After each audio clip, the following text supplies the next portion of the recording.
Mayong adlaw mga ka-dear friends, kininaw sa inyong ubos nga lagad nga si Papa Joe. Lain na sad nga istorya sa kinabuhi ang tagaan ta o pagtagad nga pinada sa tuang YouTube subscriber. And sa itong mga bisita nga naglantaw karon sa tuang episode, kung wa pa mo ka-subscribe, please subscribe and click the notification button para ma-notify mo sa mga bago natong istorya nga ato ang pagbabasahon diri sa tuang YouTube channel ang Dear Papa Joe. Sa mga kaigsunan sa nato nga ginahan mo pada sila nga suwat, pwede nyo isend sa papajoesuperb@gmail.com. I-click lang sa ninyo ang link kung asa ninyo mapada ang inyong istorya para ato ang basahon sa tuang YouTube channel. Sa mga nakasubscribe na, again, daghang salamat sa inyong pagsuporta. And hinaot pa nga mula hutay pata og dugay. So, di na ta maglangay og basahon na nato ang istorya nga pinada sa tuang usa sa tuang YouTube subscriber. Diri lang sa Dear Papa Joe.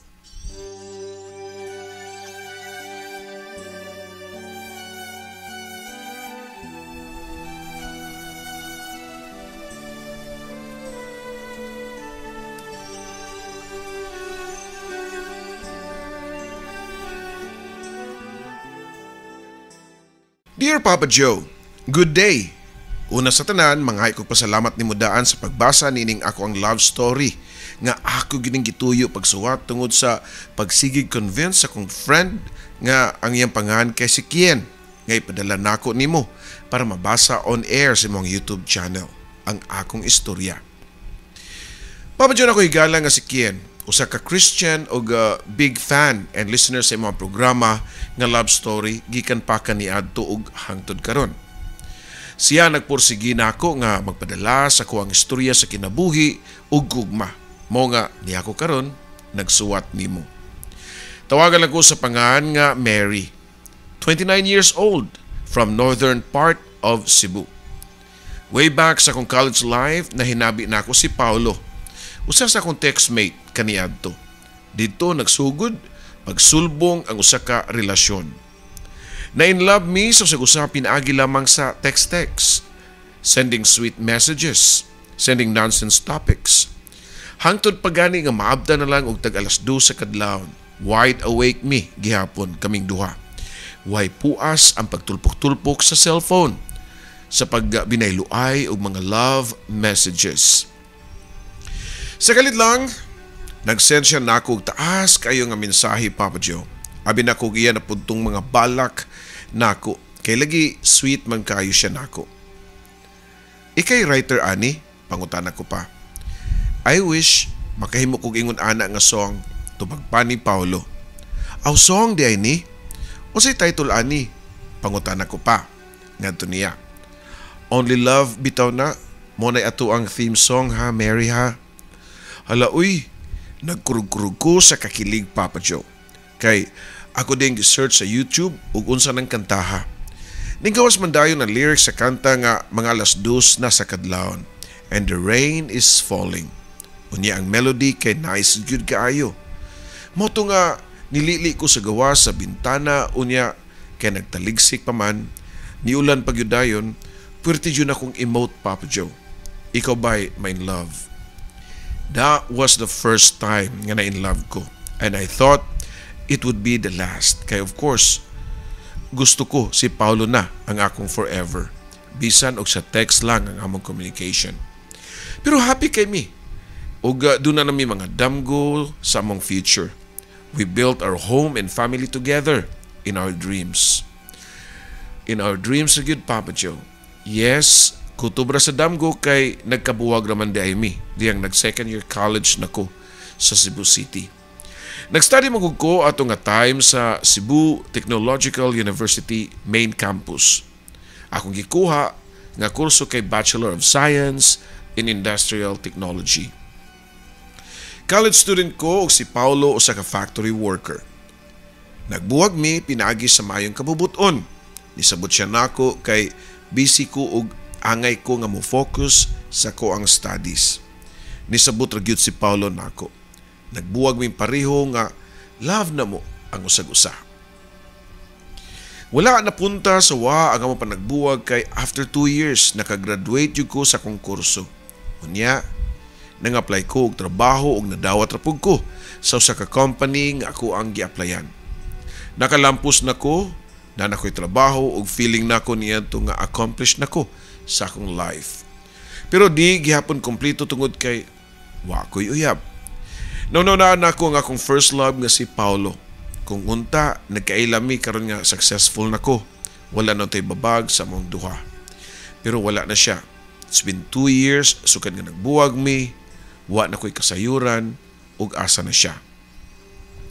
One day, samtang nagtrabaho ko, nakadawat ko og message sa messenger gikan sa akong schoolmate nga si Juan.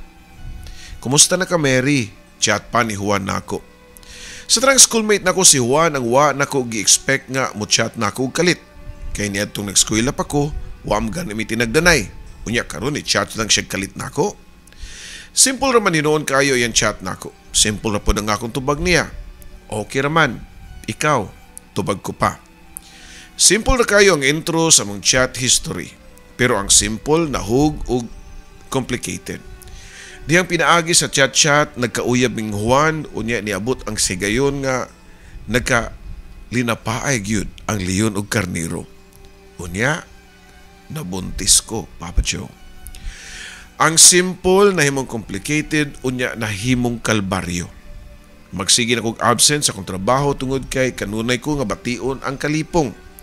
Hilantan og di ko makasabot sa kong gibati og uban pa nga nining gitawag nila og morning sickness. Di na gyud makaya sa kong lawas mo naka-decide na lang ko nga mo resign sa kong trabaho. Human ako resign, nipauli ko sa among probinsya. Pag-abot ako sa among balay sa probinsya, nakalitan silang mama ug papa. Nganong ni-resign man ka, Mary? Kausik sa imong trabaho. Pangutana pa sa kong papa. Kikapoy man ko sa kong trabaho pa, na-stress ko siguro og taman kay sigig kalain akong lawas. Mupahulay lang sa kudre sa ato unya. Kung okay na ko, mga-apply lang ko lang trabaho. Tubag ko pa, ngadto niya. Siyempre, wala ko gitugan nga mabdos ko. Pero paglabay sa pila ka semana na kong stay sa mua, doon ay nabantayan ang akong amahan. Mary, murag, niburot lagi na imong puson. Pangutana pa ni Papa nako, Papa Joe. Ha? Wa man siguro pa? Maura man yun nga akong puson, oh? Oh, mao namang ginidaan? Tubag ko pa. Ay, nganong di naman dyan ko ni mutug-anan. Kadto na unta nga higayon nga mo kumpisal na unta ko sa tinuod, Papa Joe, sa akong kahimtang pero wa na ko buhata kay padayon lang gyapon ko sa akong pagpamakak nila. Pero hangtod kanus na ako pwedeng itago ang akong tiyan. Mura magudog dako imong tiyan. Ipa-check up ka to na, basin og gibitok na ka. Matod pa sa kong papa samtang padayon nga lain og tinanawan diri sa ako ang lawas, Papa Joe. Sige pa, pa-check up ko ugma. Gikulbaan na kay kong og samtang nagtago ko nga nag-type sa kong gichat ngadto kang Juan. Juan, magkita ta sa lungsod kay nagduda na silang papa nako. Gikuyawan na kay ko. Matod ko pa unya dali raman pud kay siya nga ni-reply nako nga okay ko no. Magkita mi sa lungsod. Ug tuod man ito nga si Juan ug ako day siyang giingnan nga murag di na gyud nako ni matago sa akong mga ginikanan. Sa madugay ug sa madali, mahibaw-an na gyud nila. Nisugod na biya og burot akong tiyan. Og nitubag pod si Juan nga, ay kabala ka, Mary. Andam ko matubang sa imong mga ginikanan. Ikaw ra man gyud ako giagad ba? Ika may di gusto nga moadto ko sa inyo ha? Matod pa ni Juan. Kung mao na nga andam man gyud ka. Tana. Kuyog na ko sa amua. Matod ko pa ngadto niya. Sumoto, ni kuyog si Juan sa amua, Papa Joe, pero pag-abot sa amua, ni bahag ang ikog nga murag kabalikon ug agi. Mary, di lang sa siguro kumusud sa inyo ha. Matod pa niya nako nga murag nagpangurog sa kahadlok. Unsa? Abi ba na isog ka? Abi ko mag-ready ka nga mga tubang sa kong ginikanan. Medyo nasuko na ko nga nangutana nga to niya, Papa Joe. Kuan magud, Mary. Ginervous man ko eh. Diri lang ko sa gawas. Unya, magpaabot lang ko. Ikalay sulti sa imong mga ginikanan nga mabdos ka. Suswa gyud ko magdahom nga ing ato ka week si Juan, Papa Joe. Lalaking buhat manunta pero talawan kayo. Anong hadlok-hadlok man siya siyang binuhatan man na niya. Maayo lang di siya magpalami unya kay niresulta na di na siya matubang ni Papa. Ako nalay ni sud sa mua og naabtan nako ang akong papa ug mama sa mong kusina og giandam na nako daan ang akong kagulingon nga posible gyud nga madapatan ko or masagpaan ko. Pero diha ra siguro kutob, imposible pud kayog ila kong mapatay sa kasuko kay masuko man gyud. Huwag ginikanan nga malipay nga ilang anak, human lagi pa eskwela, igo ra nga nagpabuntis. O Mary, naman lagi ka. Unsa may resulta sa check-up? Pangutana pa sa kong papa.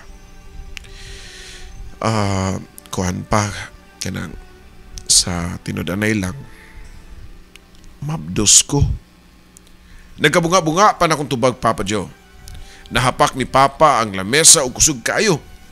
Daan palagiyog ko. Isog pa nga sulti ni Papa nako. Suko kay si Papa pero si Mama wa makatingog. Pero katuluon na ang mga luha o di siya makatuo nga mabdos ko. Kinsa may amahan ana. Isog pa sad nga pangutanan ni Papa. Nitubag pug ko dayon nga tuwa sa gawas pa. Nahadlok nga musuod. Paghaybawag yun sa kong papa nga narday sa gawas ang nakapamabdos na ko, iya dayon kining hiyadto gipangutana nga ikay amahan sa gimabdos ni Mary. Igor yun nga niduko si Juan nga waga ni makaharong sa kong papa unya hinay kay tingog nga nitubag og Igor yun niduko si Juan. Dito plandaan nakafeel ako 100% disappointment sa pagkalalaki ni Juan na turn off gid ko. Wa ko mag-expect nga ingon anak ka week si Juan. Di ra ba jud ko ganahan og lalaki nga talawan kaayo, Papa Joe. Nagpangusmo na sa kalagot ang akong amahan. Di ko sure og kinsa iyang gusto sukmagon, ako ba o si Juan. Unya, iyang gitubang si Juan. Anda mga kamangamahan ning anak sa akong anak dong. Matud pa sa kong papa og nagpangagot pa gyud ang ngipon sa kasuko. Dito pa nakaharong si Juan sa kong papa unya nitubag nga andam na ko nga pakaslan si Mary, sir. Gipapauli ni Papa si Juan para kuhaon niya mga ginikanan para masabutan ang among kasal sa labindaling panahon. Ug tuod man naabot gyud ang mga ginikanan ni Juan dito sa mua. Nagsabot-sabot sila og usay buhaton kung angay ba nga ipakasal gyud ming duha, Papa Joe. Unya, si Mama nga hilom ra kayo ni kalit og tingog unya ningon nga dili lang siguro nato idali-dali og pakasal silang duha. Kay mga bata pa man kay ni sila. Paabuton lang nato nga makahuman og panganak. Diha pa nato sabutan og balik. Ang akong kinakahilad man, Papa Joe, purting lipaya. Kay sa tinuod lang di ko gustong magpakasal kang Juan. Niuyon silang tanan sa suggestion ni Mama. So for the meantime, nga nagpaabot pa ko sa akong pagpanganak, mutipon lang sa mi, si Juan, sa ko ang mga ginikanan. Dito na ang tinuod nga kalbaryo, kay samtang nitipon mi, si Juan sa among mga ginikanan, nausab na sila nako. I'm talking about my parents, Papa Joe. Sige na ko nilagyaw-yawan, sige kog kasab-an, halos kadalihok nako buybuyan pagani ko hangtod sa among gikaon ni Juan. Nga niabot pa sa time nga di na lang kumukaon og naa sila nga magtan-aw. Wala tunog ko sa likway sa kumang ginikanan pero grabe man pod kaayo ang ilahang tratar diri nako nga kasaba. Pagbasol, pakauwaw nga tusuban pa, ug uban pang mga sakit nga mga pung kanaganing mailagyod nga wag gyapon sila kadawat nga namabdos ko.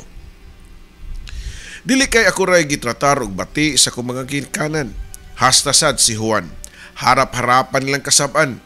Si Juan, igo ra gyud nga mogawas sa mua og mutago sa likod sa may ngit-ngit. Inigbalik niya, nagpamahid na sa iyang mga mata. Nga murag gikan naghilak. Human niya to, Papa Joe, nanangit si Juan nako nga mopauli sa ilaha. Abi nako og mobalik pa siya pero wala na. Di-chat na lang siya nako nga di na kuno siya makagwanta sa mua. Labi na sa akong mga ginikanan. That's it, Papa Joe. Ingon na lang kasayon nga giputol namo ang among relasyon. Wa man ninong ko nasakiti kay sa tinud lang kuwang na pud ko og love niya. Sa iya mga gipakitang pagkatalawan, kung sakto pa siya nga pagkalalaki, pwede ko niya ilahi og balay. Maglain mi kay minyo na gud mi kung matawag, kay magkaanak na gud mi. Pero wa niya buhata, kay weak siya. Pagpanganak na ako, wa na si Juan. Pag 3 months akong baby, akong ipabunyagan ng akong anak nga, why amahan, Papa Joe? Nahimo kong solo parent. Kinahanglan ako nga buhion ang kong anak. Angay ko nga manrabaho para di na ko mayawyawan pa sa akong mga ginikanan. Mao nga nangita kong trabaho sa lungsod. Nadawat ko sa usa ka tindahan, isip usa ka cashier. Okay naman ako trabaho, pila ka buwan ang trabaho, diyang usa ka hapon niya na kalit nga nito nga sa si Juan sa maong tindahan. Mary, magpaabot ko nimo ha, inig out nimo. Matod pa ni Juan nako. Ug tuod man nagstorya mi, pagawas na ako sa trabahoan, Papa Joe. Nagunsa pa magadri Juan, pangutana ko pa niya. Niya ko Mary kay gusto ko nga makigbalik nimo. Andam na ko mga mahans tong anak. Tubag pa niya, daghan pa siya mga pasalig unya nangayo po siya og pasaylo sa iyang pagbiya nako. Pero wa na ko madala. Nisamot ang kalagot niya sa iyang kawik og personalidad. Gibiyaan ko sa panahon nga kinahanglan ko niya. Wa man lang gani siya muhatag bisan og piso. Ako siya gingnan nga, Juan, di na ako makigbalik nimo. Karon kay ikaw may nag-ingon nga responsable na ka, ipakita na sa imong anak. Sustentuin imong anak, ipakita imong tinuod nga pagkalalaki. Nilakaw si Juan, nag-hope ko nga mapakita sa imong anak para musustento at the same time mag-show og father figure sa akong anak. Pero wala. Wa gyud niya buhata, Papa Joe. So, sakto ra gyud nga di gyud siya angay na kong balikan. Padayon ko sa kinabuhi as a single mom. Sigig mugot akong naong sa trabaho. Murag way kalipay tungod sa daghang problema. Pero sa kadlaw niya na niabot ang laing tao nga mao'y nakapawa og nakapakatawa nako. Siya, si Kenny, ang bagong hire sa among trabahoan. Nagka-close me si Kenny kay very funny kayo siya. Very humorous. He made me smile and he lights up my dark life, Papa Joe. Hangtod nga nagkauyab mi. Kay dawat ang pudmod niya nga single mom ko. Pero gihilom ra namo among relasyon kay bawal sa among trabahoan. Nga magkarelasyon og dili pwede nga mag-uyab-uyab dito. Nga kauban ra sa work, Papa Joe. Pero wa gyud aso nga makumkum. Kay naibaw-an gyud nila nga uyab mi ni Kenny.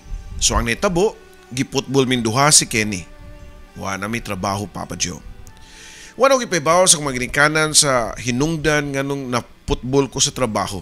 Kay kibaw na ko nga laing yaw-yaw na sad og endless nga kasaba na pud, Papa Joe. Si Kenny kay wa naman siya work, nanangit siya nga muli sa ilahang probinsya dito sa South sa Cebu.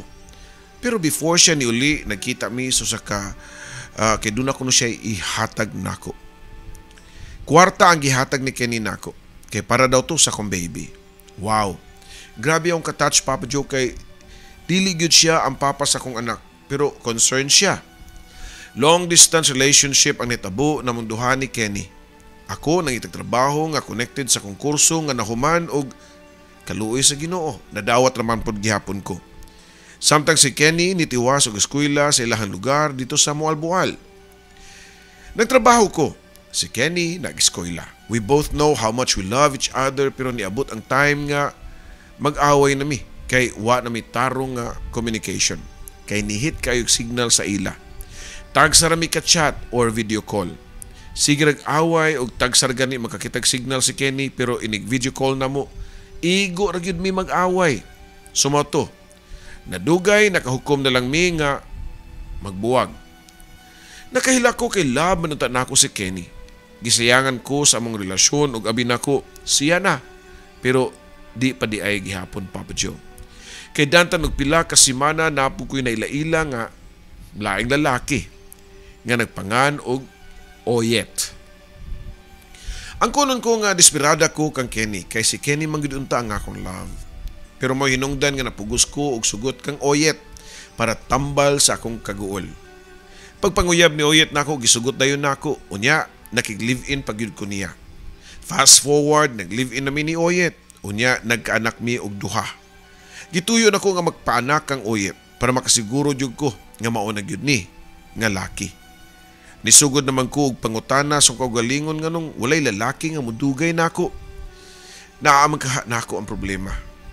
So para matubag ako pangutana, nakigkompromiso ko sa kalalaki didto kang Oyet. Nag-hope ko nga siya nagyud. Pila ka tuig nami nga nag-live-in. Duha na ang mong anak pero wag siya damgo nga momento. Kontento na siya og say naa sa trabaho nga gamay og sweldo. Sa mong panagtipon lisod kayo nga mong kahimtang. Why improvements? Kay makontento lang si Oyet ug unsay naa namo. Kay og piso ra gyud kuno ka. Hangtod sa hangtod. Kana kaning wag gyud plano nga mutikang og bisag usa na lang ka ang pataas. Unya kay di man ko ganahan og lalaki nga ngon anak Papa Joe so ako siyang gibuwagan bisan og napami mga anak. We decided nga magbuwag unya kay naa man ko'y trabaho ug di na ko makatiman sa mga anak.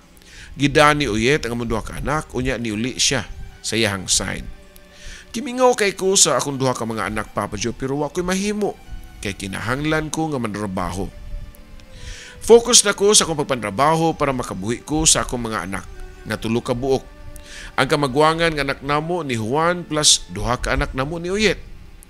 Ang bugto makalingaw nako mao ra gyud ang pag-scroll sa Facebook, tanaw-tanaw sa mga kinabuhi sa akong mga classmate pag high school ug college nga kasagaran nila successful ug happy life kaayo sa ilahang married life.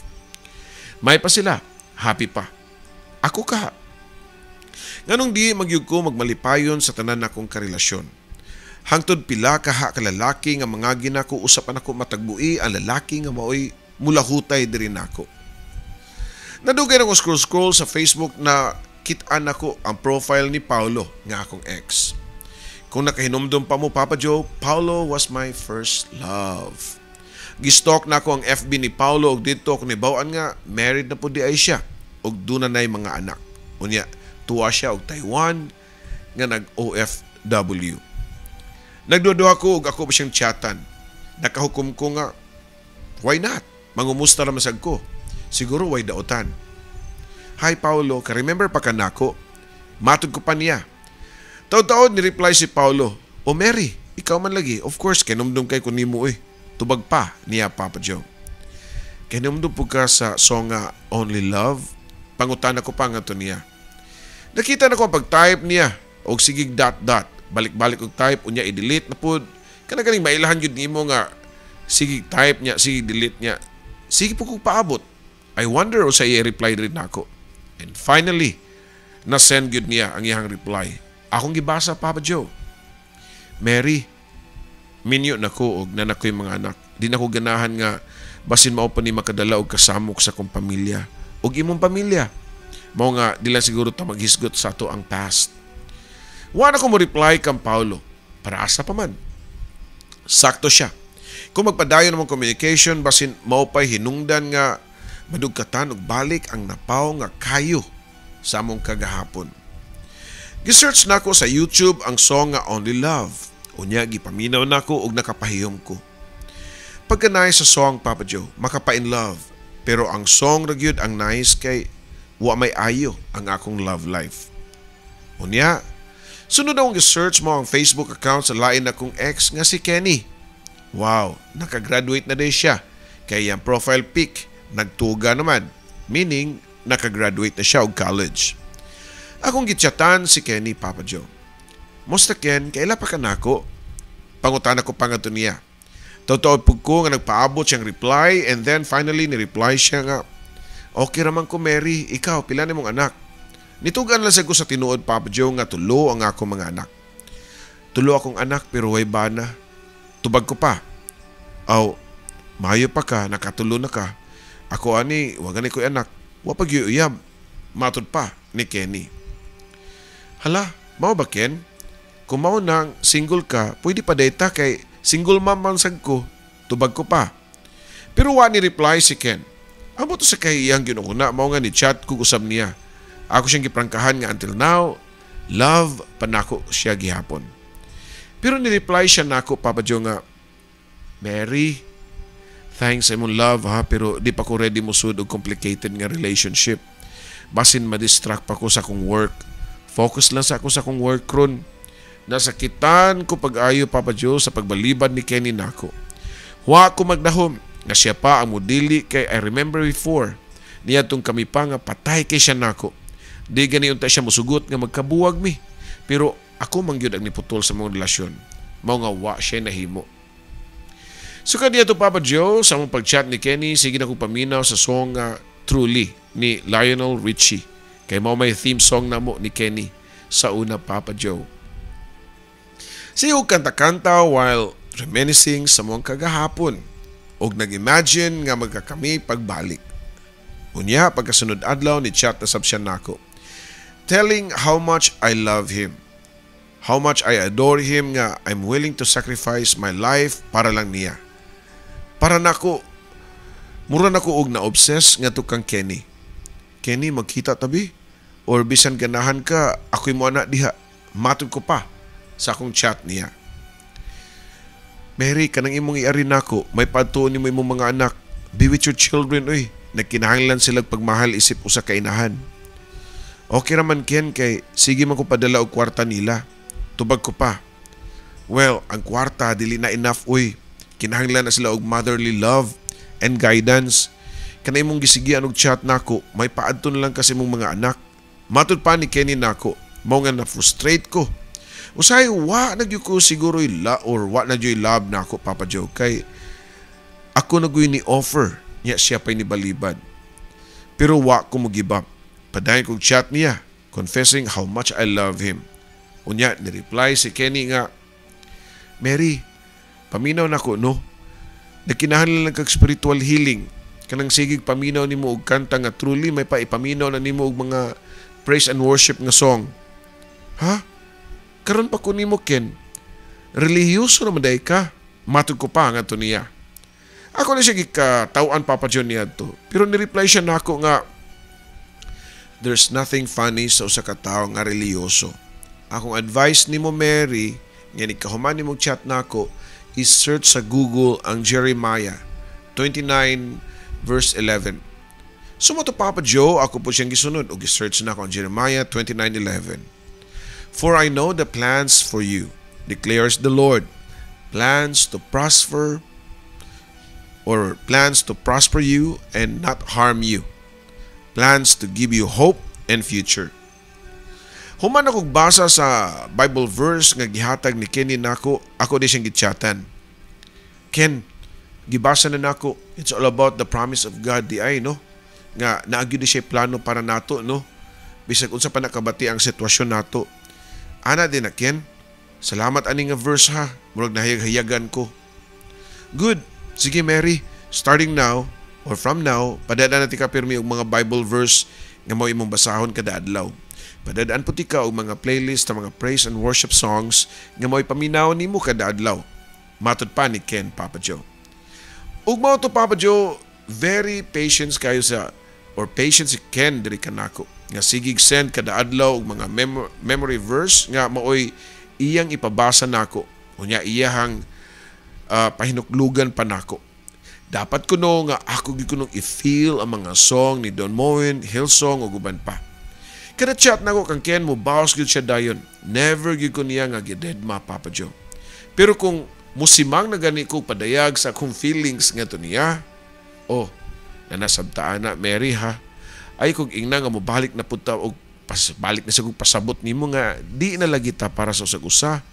Pero niya lang gihapon ko, willing ko muhatag nimo og mga advices spiritually and emotionally. Wow, pagkabuutan na ni Kenny. Bilib ko siyang prinsipyo. Nakaingon ko nga sa akong kaugalingon nga siya na manggid unta ang lalaki nga akong gipangita, pero bisag unsaon murag di na gyud nako siya maangkon.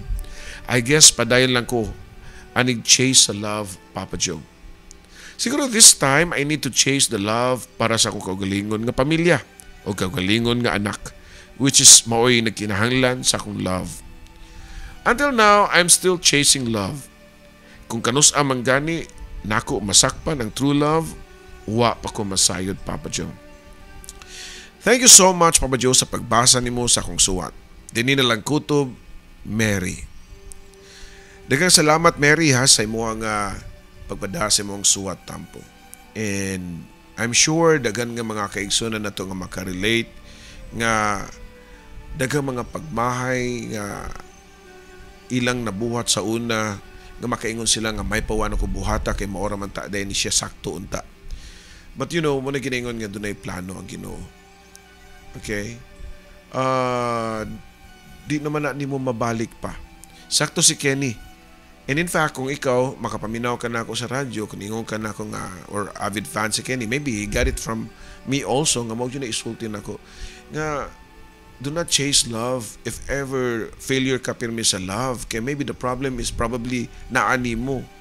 So, mas maayo nga ibuhos nimo ang imuhang gugma nga to sa imuhang mga anak. Because love is not a failure actually kung imong hunaon. Because katong mga love nga nangawa nimo, love life but produces og mga anak nga naa nimo nga produkto sa gugma sa tawo nga gihatagan nimo sa imuhang kaugalingong pagbati, lawas ug gugma. So, take care of them. Sila ang imuhang mga anak. Okay? Do not disappoint them. Maybe enough na. Maybe it's time for you nga tagaan gyud nimo og sakto gyud nga oras ang imuhang mga anak. And if ever kung paraim mo gyud tagaan gyud ka ug paraim mo gyud sa atong labaw nga makakagahom. Mabito na po yung ko isulti nga kung di ka kakaplag og true love ning kalibutan na, devote yourself to God. Siya mo'y panguyabi. You know, be a good person. Di kami ngon nga, na sustindawaan mo ako mga anak. No. Sakto ang mga storya nila. You have to be a mother sa imong mga anak. And then, since wa maka kay love life, devote your love to God. Siya ay panguyabi. Siya ay tagai sa imong pagbati. And of course, di man siya nimo mahimong uyab. Kay Ginoo man siya. That would be the time that He will send somebody na mahimo nimong kapikas pohon. Di ba? So, paday lang gyapon pag-chase sa imong damgo. Daghang salamat sa imong tampo. Ug sa mga nakarelate, comment lang mo below kung usa sa inyo itambag nga to kang Mary. I'm sure nga doon na mo yung mga mabulawanon nga mga tambag nga inyohang i-share. And of course, paday lang gyapon mo like, subscribe, ug click the notification button sa tong YouTube channel. Unya, i-spread na nyo guys. Pasensya na kayo mo og kanang medyo madugay-dugayan because lahi na magpatagaran gud ang YouTube. So ato aning ipaninguha nga mahatag ninyo ni regularly. Okay, pero pasensya na kayo kay inyong ubos nga lagad nag-practice pa ni siya mga editing and everything like that para mapadayon lang gyud nato. So welcome kinako kanang mga comments sad nga about sa audio ingana naning kamot gyud ta ana kay wa pa man tay ikasuhol sa dug mga production team para mobuhat sa tong video. Kita-kita gyud ni I'm doing this para ninyo nga malipay sa mo diha, labi na sa katong mga OFWs nga para di mo ma-lonely diha nga murag naragyapon mo sa tungod dara mo sa Pilipinas. Again, kini yung ubos nga lagad si Papa Joe. Daghang salamat.